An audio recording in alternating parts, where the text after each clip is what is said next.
সবজির চারা উৎপাদনের গ্রাম নামে পরিচিত ব্রাহ্মণবাড়িয়ার বেহাইর সুলভ মূল্যে ভালো মানের চারা কিনতে বিভিন্ন জেলার চাষিরা ভিড় করেন এই গ্রামে। আর এই কাজ করে জীবিকা চলছে অর্ধশত পরিবারের। কাজের পরিধি বাড়াতে প্রয়োজনীয় ঋণ সুবিধা চেয়েছেন এই কাজের সাথে জড়িতরা। জালাল উদ্দিন রুমির তথ্য ছবিতে প্রতিবেদন।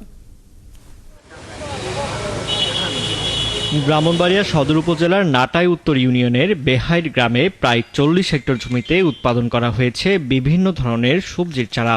এর মধ্যে আছে ফুলকপি, বাঁধাকপি, বেগুন, টমেটো, মরিচ সহ নানা রকম সবজি।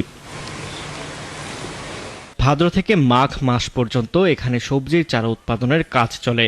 আর 2 থেকে 5 টাকায় বিক্রি হয় প্রতি পিস চারা। এলাকার মানুষ ছাড়াও পাশের জেলা থেকে মানুষ আসেন এখানকার চারা কিনতে। প্রতি বছর এখান থেকে চারা নেই, তার নেওয়া উদ্দেশ্য হলে এখান থেকে ভালো চারা দেয়, যা বলে তাই হয়।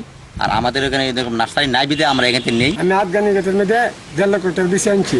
1.5 লক্ষ টাকা বেশি দিয়েছি। আমি মনে করেন যে এক্সেলেন্ট তুলুন।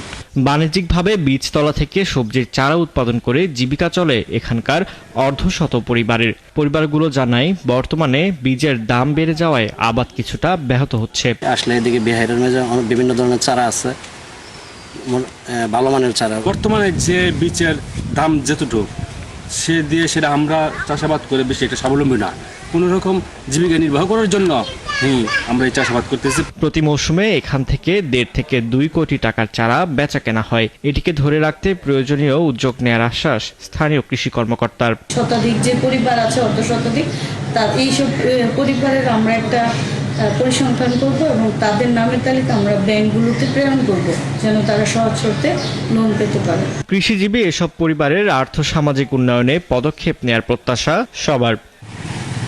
ফারদিন নীরব, 71।